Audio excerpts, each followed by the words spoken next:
अस्सलाम वालेकुम। आप ज़रूर ऐसी कंपनीज़ में इन्वेस्ट करना चाहते होंगे जो कि इस्लामिक वे से शरिया कंप्लाइंट हो और जो भी आपको मुनाफा या प्रॉफिट आए वो भी इस्लामिक वे से हलाल हो, और अगर आपके पास इन्वेस्टमेंट मिनिमम भी है, इवन 1000 भी है, तो फिर भी आप इन्वेस्ट कर सकें। तो इन्हीं चीज़ों को मद्देनज़र रखते हुए आज हम महाना इस्लामिक ETF को बड़ा डिटेल में डिस्कस करेंगे। हम देखेंगे कि इसके बिहाइंड कॉन्सेप्ट क्या है, अगर इसमें लॉन्ग टर्म इन्वेस्टमेंट की जाए तो क्या फ्यूचर में अच्छे बेनिफिट्स आ सकते हैं, अगर स्टॉक्स के साथ कंपेयर करें तो क्या इसमें इन्वेस्टमेंट करना एक बेहतर ऑप्शन है, और इसमें इन्वेस्टमेंट का रिस्क लेवल क्या है, स्मॉल, मीडियम, हाई, और अगर खास तौर पे इन्वेस्टमेंट करना भी है तो किन लेवल्स पे करनी है और किन पॉइंट्स को माइंड में रखना है। तो ये सारी बातें आज हम डिटेल में डिस्कस करने वाले हैं। आपसे रिक्वेस्ट होगी कि चैनल भी सब्सक्राइब कीजिएगा और कंप्लीटली ये वीडियो देखिएगा ताकि आपके सारे पॉइंट्स क्लियर हो सके। स्टार्ट करते हैं।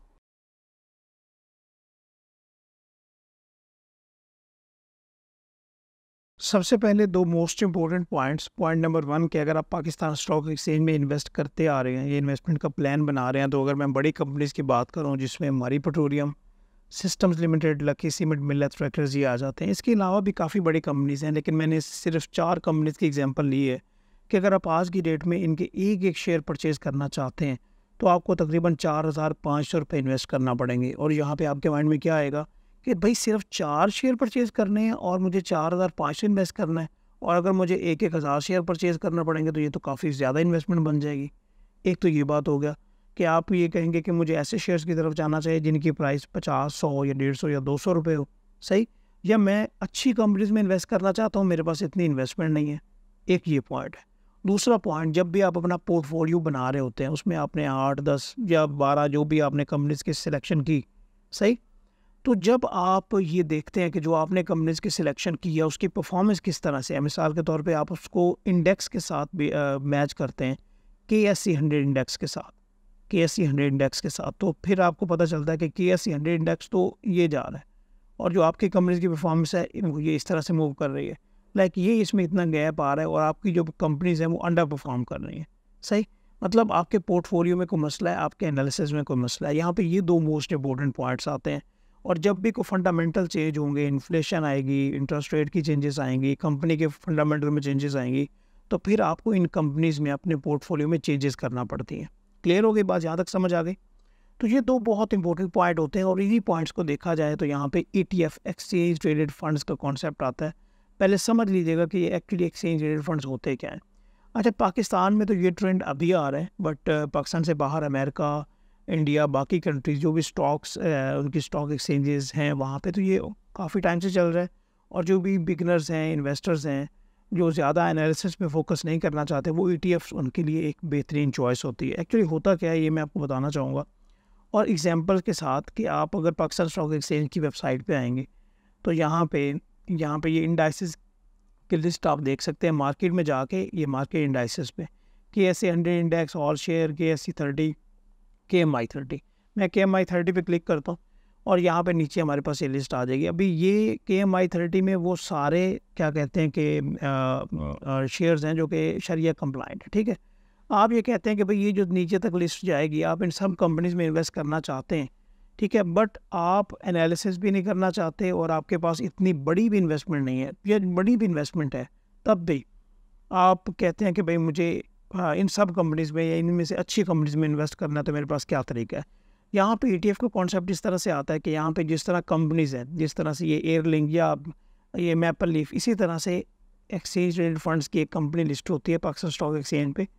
आप उनके जो शेयर्स हैं, यूनिट्स हैं, वो डेली बेसिस पे बाय सेल कर सकते हैं। इसके लिए आप ब्रोकर के साथ अपना अकाउंट ओपन करेंगे, जो भी एप्लीकेशन होगी उसके थ्रू आप बाय सेल कर सकते हैं। तो ये बात है कि ये ट्रेडेबल है, ठीक है, सही बात समझ आ गई। म्यूचुअल फंड्स की तरह है, लेकिन म्यूचुअल फंड्स में तो ये होता है ना कि जो म्यूचुअल फंड्स के मैनेजमेंट होती है उनकी अपनी मर्ज़ी है कि वो क्या बेचें, क्या खरीदें, लेकिन यहाँ पे ये है कि आपको लाइक एक प्रॉपर उन्होंने वे आउट बताया होता है कि हम यहाँ पे इन्वेस्ट करेंगे और उसके अकॉर्डिंगली वो बेहतरीन कंपनीज में इन्वेस्ट करते रहते हैं। अच्छा, होता क्या है कि वो एक बास्केट बना देते हैं, समझिएगा। मिसाल के तौर पे उन्होंने ये बास्केट बनाई और इसका एक नाम कोई रख दिया, मिसाल के तौर पे महाना इस्लामिक ETF रख दिया। उसमें ये जो KMI 30 की कंपनीज हैं, इसमें से ये 10, 12, 15 जो भी अच्छी कंपनीज हैं उसका एक वो क्राइटेरिया बता देंगे और उन्होंने इस बास्केट में इन कंपनीज को डाल दिया। समझ आ गई बात?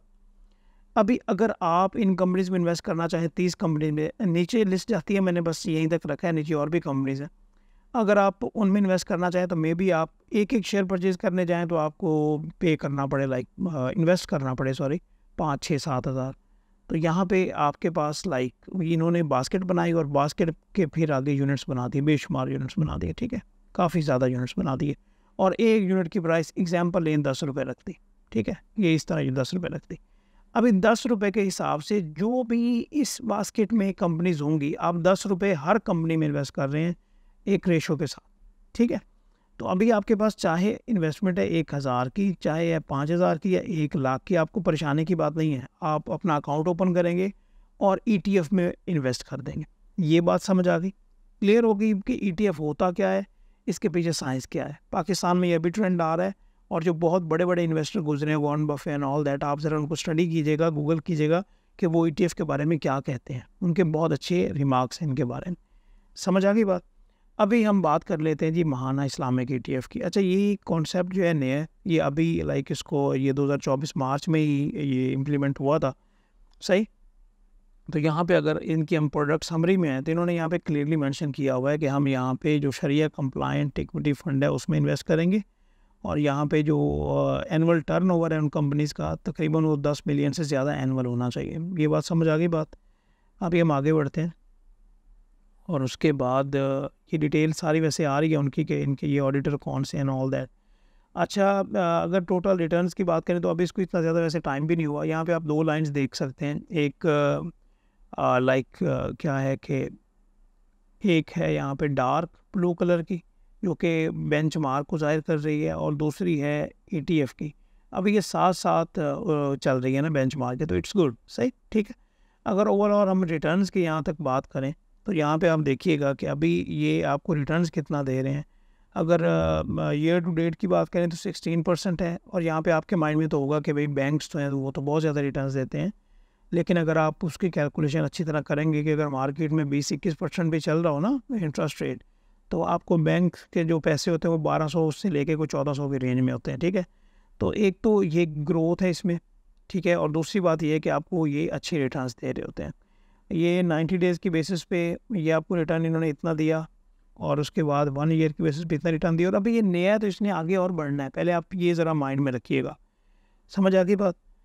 तो अब आगे बढ़ते हैं और यहाँ पे सबसे इम्पोर्टेंट कि इन्होंने कहाँ कहाँ पे अपनी एलोकेशन की हुई है। यहाँ पे इन्होंने ये बताया है कि अगर इनकी एलोकेशन की बात करें तो oil and gas exploration companies में इन्होंने तकरीबन 18.24, फर्टिलाइज़र में 17%, सीमेंट में ये, पावर जनरेशन में इतना और 9.7 इतना, और नीचे कुछ अदर्स हैं वहाँ पे ये किया हुआ है। इन जो भी आप लाइक इनके यूनिट्स होंगे वो इन कंपनीज में इन्वेस्टेड होंगे आपके, ठीक है। अब आगे देखें तो इन्होंने hub power, Meezan bank, Engro fertiliser, Engro corporation systems limited, OGDC और बाकी ऐसी कंपनीज़ हैं जो इन्होंने इन्वेस्ट किया हुआ है, ठीक है। अगर यहाँ से अगर हम और नीचे आएँ तो यहाँ पे हमें चलता है कि PPL, लकी सीमेंट, मिल्लत ट्रैक्टर, मारी पेट्रोलियम, इन कंपनीज़ में इन्होंने इन्वेस्ट कर दिया हुआ है। समझ आ गई बात। अच्छा, अभी हम मोस्ट इम्पोर्टेंट बात कर लेते हैं कि इन्होंने अभी तक कोई पे आउट्स की अगर हम बात करें तो वो पे आउट्स इनके किस तरह से हो गए, किस तरह से आपको बेनिफिट होगा, उसके लिए मैं आपको लेके जाना चाहता हूँ ये पाकिस्तान स्टॉक एक्सचेंज की वेबसाइट पे, ठीक है। पहले तो आप एक बार इसका एक चार्ट निकाल लें, ठीक है। ये 10 रुपये से ये स्टार्ट हुआ है, ठीक है, और अभी जो है ये तकरीबन कोई 10.62 पे चल रहा है। और बाय द टाइम आप देखेंगे कि इसकी प्राइस जो है वो भी बढ़ेगी। आपने किस लेवल पे बाय करना होता है वो मैं भी बताता हूँ, वो सबसे इम्पोर्टेंट बात है। अच्छा, अभी देखा जाए तो इन्होंने ये डिविडेंड भी दिया, अभी अभी ही आया है और अभी इन्होंने डिविडेंड दिया, जो कि बहुत अच्छी बात है। 5% इन्होंने डिविडेंड दिया है, तो एक तो ये बात हो गई। और साथ लाइक पे आउट्स में आपको एक ग्रोथ भी मिलेगी और डिविडेंड्स भी मिलेंगे। अभी आपने इसको किस तरह से बाय करना है, सबसे इम्पोर्टेंट बात मैं आपको बताने वाला हूँ, ज़रा आप नोट कीजिएगा कि अगर अभी क्या प्राइस देखें तो इसकी प्राइस है जी 10.62, ठीक है, जो कि और आपने किन लेवल से बाय करना है, आप पाकिस्तान स्टॉक एक्सचेंज की वेबसाइट पे आएंगे, महाना ETF सर्च करेंगे तो आपके सामने ये डिटेल आ जाएगी। और ये देख रहे हैं आई नैव इसकी है 10.59। अभी समझिएगा कि ये क्या है। अच्छा, आई नैव का मतलब ये होता है कि ये आज के दिन की इसकी ये अंडरलाइन वैल्यू है, ठीक है। अगर आज के दिन में इसके एक यूनिट की बात की जाए, एक यूनिट जो है वो तकरीबन 10.59 का है, और यहाँ पे ये ट्रेड कहाँ पे हो रहा है 10.62 का। अब यहाँ पे 3 पैसे का फ़र्क है। सही, आपने कब इन्वेस्ट करना है? जब ये आई नैब इसके बिल्कुल पास हो या आई नैब तो ज़्यादा हो और ये जो ट्रेड कर रहा है वो कम हो। मिसाल के तौर पे अभी ये 10.59 है, अगर ये होता 10.5 पे, 10.45 पे, तो फिर इसमें इन्वेस्ट किया जा सकता है। ठीक है, अगर ये करीब भी हो जिस तरह अभी भी है तो फिर भी आप इसमें रेगुलर बेसिस पे इन्वेस्ट कर सकते हैं। अभी ये जो मीज़ान ETF, ये मीज़ान कह रहा हूँ मैं, उसके ऊपर भी इंशाल्लाह मैं एक डिटेल से सेशन रखूँगा, अगर आप कमेंट्स में ज़रा मुझे बताएंगे। ये जो महाना इस्लामिक ETF है, इन्होंने क्या किया हुआ है कि ये टॉप शरिया कंप्लाइंट कंपनी में KMI ऑल शेयर के बेसिस पे ये उसमें इन्वेस्ट करते हैं। ठीक है, तो अभी जो भी आप यूनिट परचेज़ करेंगे वो आप इन कंपनीज़ में इन्वेस्ट कर रहे होंगे 10 रुपये के हिसाब से। वहाँ पे आपको ये नहीं कि 5,000 देना पड़ेगा या 10,000 रुपये देना पड़ेंगे। ये बात समझ आ गई? और यहाँ पे मे भी आपके माइंड में आया कि यार ये क्या ट्रस्टेड है? ऐसा तो नहीं है कि कोई मसला हो जाएगा। मैं आपको ये क्लियरली बता दूँ कि जिस तरह पाकिस्तान स्टॉक एक्सचेंज में यहाँ पे आप सर्च करेंगे, जिस तरह ये मिज़ान बैंक है, Engro, lucky cement, ILP and all that, इसी तरह से ये महाना इस्लामिक इंडेक्स ETF फंड है। तो जिस तरह से इन कंपनीज़ की लिस्टिंग हुई है उसी तरह से इस फंड की लिस्टिंग है और इसके बैक पे गवर्नमेंट। ठीक है, इसमें NCCPL, तो ये आपको कहीं किसी किस्म की परेशानी की बात नहीं है। समझ आ गई बात? तो मैं उम्मीद करता हूँ कि यहाँ तक जो है मैंने इनके सारे पॉइंट्स जो हैं वो कवर कर लिए हैं। अगर इसके अलावा कोई आपके क्वेश्चंस होते हैं तो आप मुझसे भी पूछ सकते हैं। अदरवाइज़ यहाँ पे आप आएंगे और इनकी वेबसाइट पे ये पहले इन्होंने क्वेश्चंस दिए हुए हैं कि आपके माइंड में ये क्वेश्चन हो सकते हैं, तो ये आप यहाँ से देख लें। अदरवाइज़ यहाँ पे भी क्लियर नहीं होता कि व्हाट्सएप पे क्लिक कर दें।